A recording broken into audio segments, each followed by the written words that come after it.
নৌযান শ্রমিকদের কর্মবিরতিতে চাঁদপুরে বন্ধ রয়েছে পণ্য আমদানি কার্যক্রম। পুরান বাজার মেঘনা নদীর তীর থেকে যুক্ত হচ্ছেন প্রতিনিধি বিল্লাল ঢালি।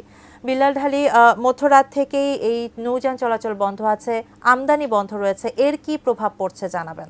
আমি সকাল থেকেই এই চাঁদপুরের সবচাইতে বড় যেই পণ্য আমদানির বাজার রয়েছে পুরান বাজার, সে বাজারে অবস্থান করছি।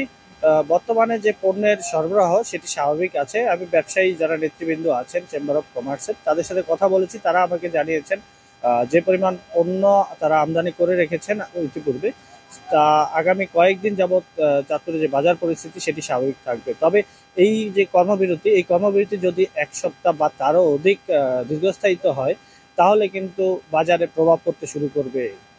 কেননা ইতিমধ্যে তাদের কর্মবিরতির কারণে যে পণ্য আমদানি তারা বন্ধ বন্ধ রেখেছেন, যেহেতু নৌযান শ্রমিকরা কাজ করছেন না, সেহেতু তারা পণ্য আনতে পারছেন না, যার কারণে পণ্য আমদানিটা বন্ধ করে দিয়েছেন।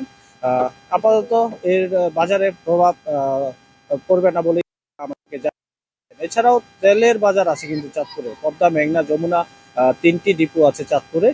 চাঁদপুর সহ আশেপাশের জেলাগুলিতে কিন্তু এখান থেকে তেল সরবরাহ করা হয়। তারাও আমি কথা বলেছি, তারা আমাকে জানিয়েছেন তাদের কাছে আগামী এক সপ্তাহ তেল মজুদ আছে। যদি এক সপ্তাহের মধ্যে এই বিষয়টি সমাধান না হয়, তাহলে হয়তো তারা বেকায়দায় পড়বেন। এই তেলের বাজার সংকট দেখা দেবে এবং বাজারে যে মূল্য বৃদ্ধির যে বিষয়টি আছে সেটি হয়তো সামনে আসতে পারে।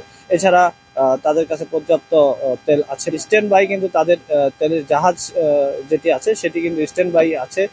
শুধুমাত্র কর্মবিরতির কারণে সেই জাহাজ থেকে তেল আনলোড করতে পারছেন না তারা।